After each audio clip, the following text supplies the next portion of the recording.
When I go back and think about how Jacques Plante got injured in a game, this would have been in the later 50s, re-entered the game with a goalie mask that he made. He was one of the early innovators in it. Took a little bit of heat from his coach because obviously now you're looking through a fiberglass facial plate with basically smaller eye holes cut into it. So your vision is obstructed a little bit. Yeah. And the coaches did not like that. Hello, everyone, and welcome back to Total Michigan, where we interview ordinary Michiganders doing some pretty extraordinary things. I'm your host, Cliff DuVernois. I hate to break it to you, but Michigan is a hockey state. And I'm rather embarrassed because I haven't had anybody really on the show to talk about Michigan's part in defining this really great sport. But I could not believe it when I was going through my notes the other day, being in Port Huron, and one of the biggest names in goalie masks is actually here in Michigan, actually in Port Huron.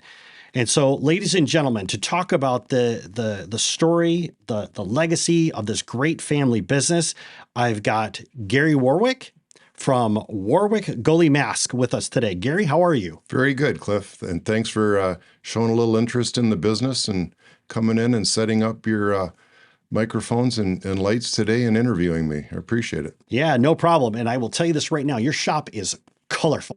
Yeah. I am loving the paint jobs, and we're gonna be talking about that in just a second. But before we jump in, if you would please just tell us, what is Warwick Goalie Mask? Well, we manufacture high-end custom masks built for typical head sizes. We have many different molds. So, you know, when a person calls up and wants to order a mask, we like to get the head circumference measurement, which is done right above the eyebrow with a small tape measure. We like a headshot. We like their preferences. Height and weight is important. And some masks are made with a longer chin. Some are made with a shorter chin, depending on the height of the goaltender. And some goaltenders like a facial opening that's a little smaller, and some like it cut down lower, you know, so they can easily drink water and talk to their players, yell at their defensemen to get them out of the way and stuff like that. So there's quite a bit of questions that go on, and we like as much feedback as we can get. And then, you know, based on our different styles, we have a few different styles to pick from. You know, we can normally lead them in the right direction. And if they're from Michigan and they can actually drive to the store and actually try on our various masks that we have in the shop, you know, that's always really nice too. So the people that live in Michigan, I guess you'd say, have a little bit of an advantage over somebody that's ordering from out of state. And as far as your masks go, you're seeing them being used at all level of hockey play, from NHL all the way down. Yes. Yeah, we make a lot of masks for beer leaguers, kids that are 16, 17 years old playing at a high level, trying to get into the junior ranks, and then hopefully maybe getting to, you know, go to a college on a partial scholarship or anything like that. A lot of our goalies that we work with end up getting, you know, maybe it's a D3 position at a college, and they're 21, 22 years old. Like, this stuff isn't happening at 18 or 19, fresh out of high school. It's a tough road for them. And, you know, at that level, you're starting to get, you know, 60, 70 mile an hour shots being fired at your head. And, you know, that's when you can call me up. I can, you know, work with you, get you into one of these custom masks that are 8 or 9 layers thick of various, you know, materials, be it carbon fiber, high-end fiberglass, Kevlar, which is a yellow material put in certain high-impact areas. And, you know, we can get you into either a stainless steel grill that goes on the outside of it, called cage, or titanium, which is lighter, stronger, and obviously more expensive too. So we've got, you know, a couple different options for cages, and as far as paint colors, we send out mostly white or black, but we can also get any kind of a colored paint job that a customer may want, be it red, blue, or anything like that. And it's something that we were talking about before the microphones got turned on, in that when hockey first started out, I mean, you're talking about a puck that weighs 5 ounces, like you just said, going 60, 75, 60 miles an hour. Yep. A lot of times straight at your head. Right. When hockey first started out, there was no protection for the goalie. No, there wasn't. And that's kind of what motivated my dad to learn how to,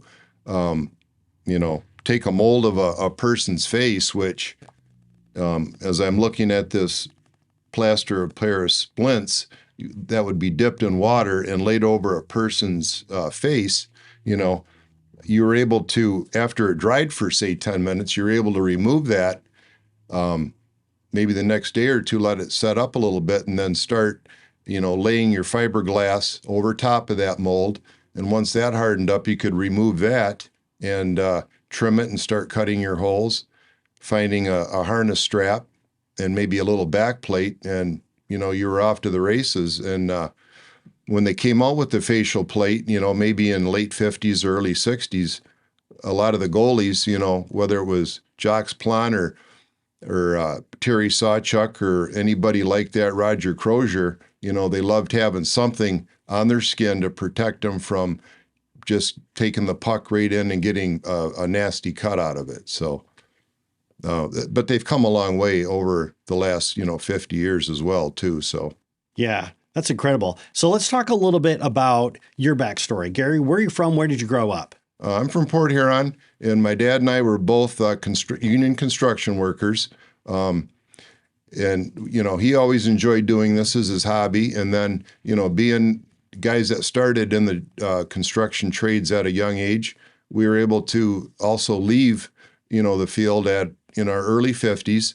And in my dad's case, he basically operated out of his basement until the early 2000s, and then was able to get a storefront close to his house.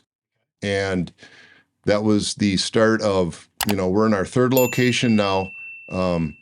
And my brother Chad got involved in it as well.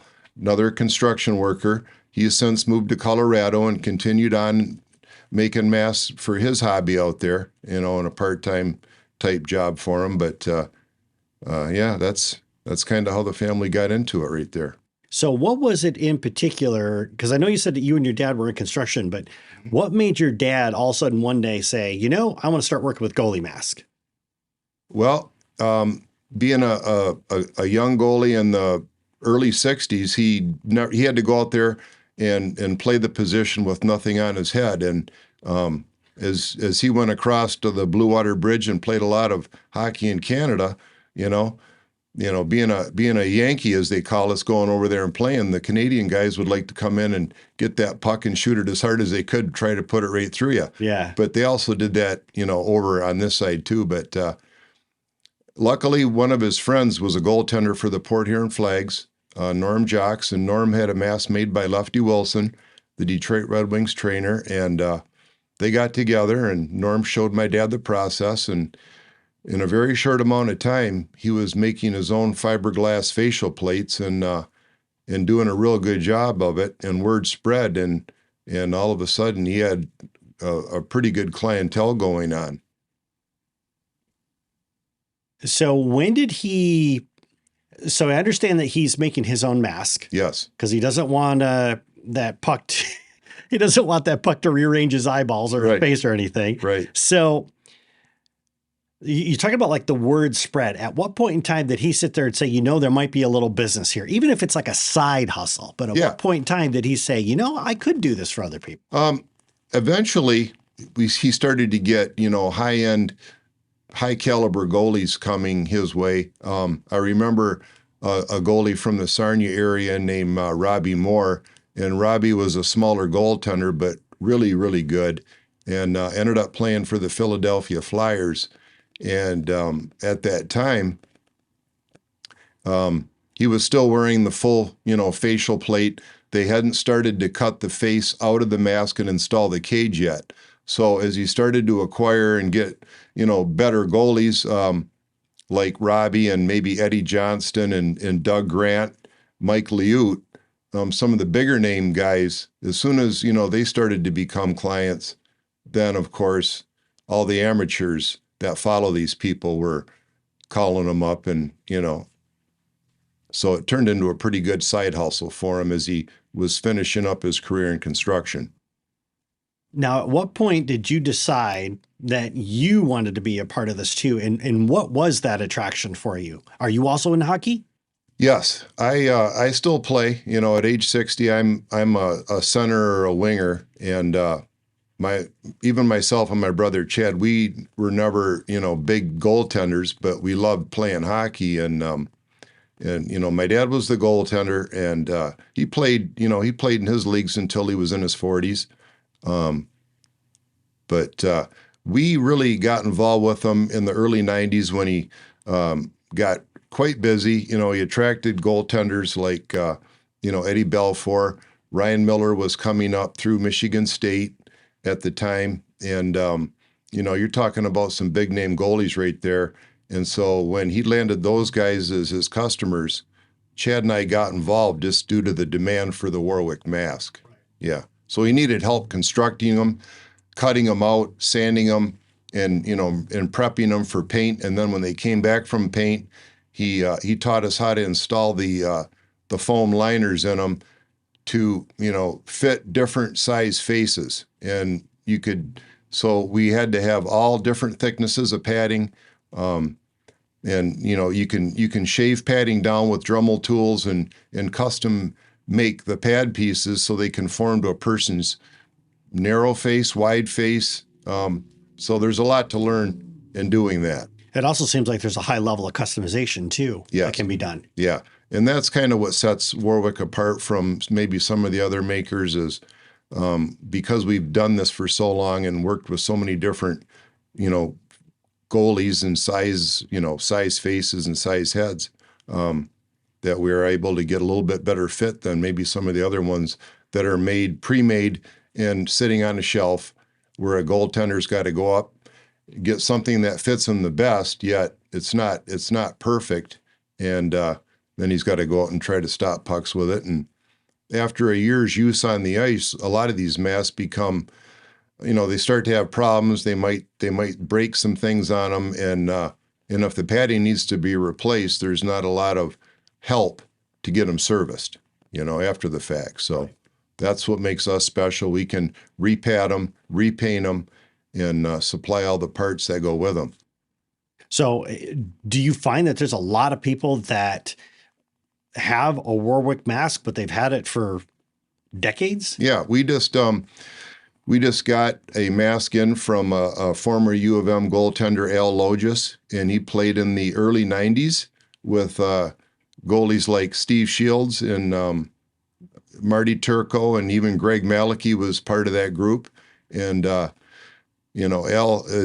hadn't used his mask in quite some time, and when he sent it in recently, it had all the original padding in it.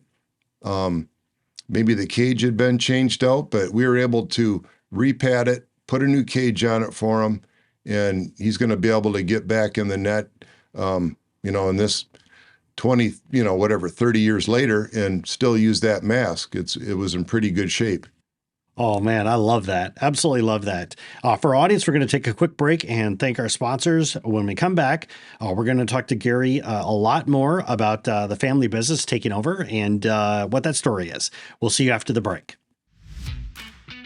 Hey, if you are enjoying these great interviews, just take a moment and go to totalmichigan.com/join. And you can get these episodes sent directly to your inbox because there's a lot more great stories coming. See you there. Hello, everyone, and welcome back to Total Michigan, where we interview ordinary Michiganders doing some pretty extraordinary things. I'm your host, Cliff DuVernois. Today, we're talking with Gary Warwick of Warwick Goalie Mask. And Gary, before the break, we were talking about how your dad basically just didn't want to get his face rearranged. Yep. Started coming up with his own hockey mask. And next thing you know, we've got NHL players, which in turn, of course, made everybody on the planet come and say, I want a Warwick mask. So in your journey, like coming on to the family business, you and your brother Chad coming onto the family business in the 90s, at what point did you start taking over the business and your father start to step back? Well, when we moved in this current location in roughly 2006, My dad was, I'm trying to remember how old he would have been. Maybe in his later 40s or something. But, after I was getting closer, to my retirement, which happened in 2015, from 2010 to 2015, I spent a lot of time in here with him, watching him. On the weekends after work, I always worked out of town, so most of the time I got to spend in here would have been on Saturdays and Sundays, and just really helping him out, fulfilling all the orders. I mean, it's not unusual for us to have 20 to 30 orders on the board. People typically waiting 2 to 3 months for their masks. So we like to get the orders and try to fulfill them the best we can, in a short amount of time as possible. And then at what point did you take over the family business? Well, and when I left construction in 2015, unfortunately, my dad's health wasn't the best, and he passed away in 2017. So I took over full time in the summer of 2015, and he was still able to come in, and we had great conversations, and he was still able to do a little bit. But I've been, for the last, let's say, 9 years, I've been running it full time with my wife, Shelley, office manager, does a great job answering the phone, taking all the orders for, a lot of the masks and a lot of the cages and different things that we ship out, custom straps. Because the one thing about goalie masks is the items on them definitely, whether it's a cage being dented, the straps getting sweat soaked and just losing their elasticity, stuff needs to be replaced, including the hardware, that holds a cage in place. We sell all stainless steel items, so they're not rusting, unlike, some of the masks that you find in your stores, they use steel hardware.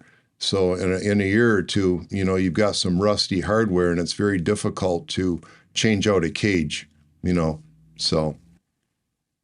What were some of in taking over the family businesses, what was some of the challenges that you came across that you had to overcome? Well, after my dad passed away, it was the first several months were hard.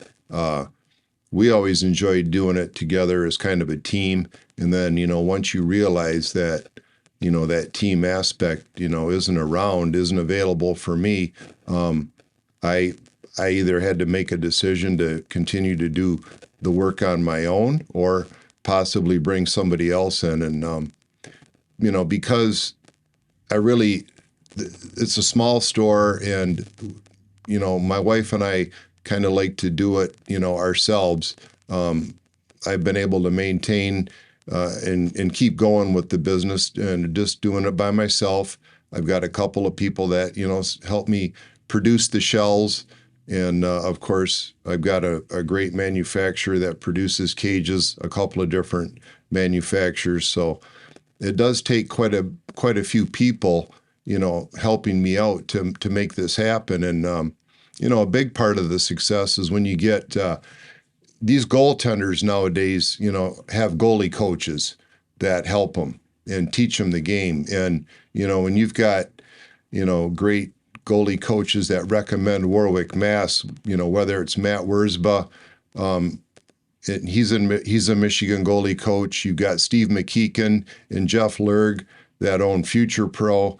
Both of those two guys are professional goalies. But, when you've got a number of goalie coaches all over, basically, I would say the United States, that recommend Warwick Mask to their goalies, that plays a huge part in us being busy, so yes, it's great. And we had a customer from Chicago that got a recommendation from Peter Mrazek, who's the current starting goaltender for the Blackhawks. Nice. So that was great to hear. One of the things that I would like to explore, and I think this is a great time to do this, is that one of the things that I've learned, especially when it comes to goalie mask, right? This isn't like baseball where you can just like put a plastic helmet on your head, go out there and hit the bat. when it comes to goalie helmets, and we hit a little bit on this before, but there's like a high level of customization that goes into the helmets, from the field of vision that the goalie has versus like how far down the chin they want protection, or if they need it up a little bit more, Right. the back plate on the side of the head. There's a lot of custom. So it's not like they can really go and buy something off the shelf. They really need something that's almost like an extension of them. Yes. When they're out there playing. Right.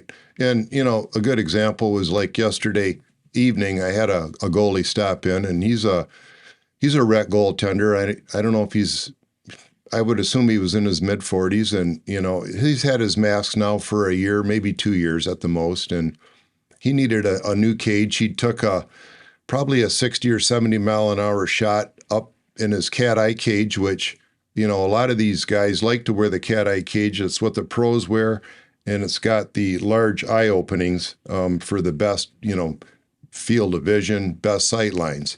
And he just was tickled to death that he, made the step up, spent the extra money that it takes, but got something that, in his words, when he gets hit in the head, he doesn't really feel the shot. He smells a little bit of burnt rubber from the rubber hitting the cage, but no ear ringing. And, it's just great to hear that kind of feedback. And you start to realize that by using all these different, high-end foam liners and, getting, and installing a special padding like a D30, which was made and developed in England. It's an orange padding that absorbs noise, impact, force. It's nice to get the positive feedback from these goalies, and then you're making a quality product. It is. And kind of go back to what we were talking about at the very beginning of this interview. I mean, we think about the span of lifetime. So when we first start out, goalies aren't even wearing helmets. The puck's traveling 70 miles an hour straight at their head. Right. No protection. Now you've got somebody who has come back to you and said, man, I got zinged 70 miles an hour. Didn't feel it, hardly heard it. Right.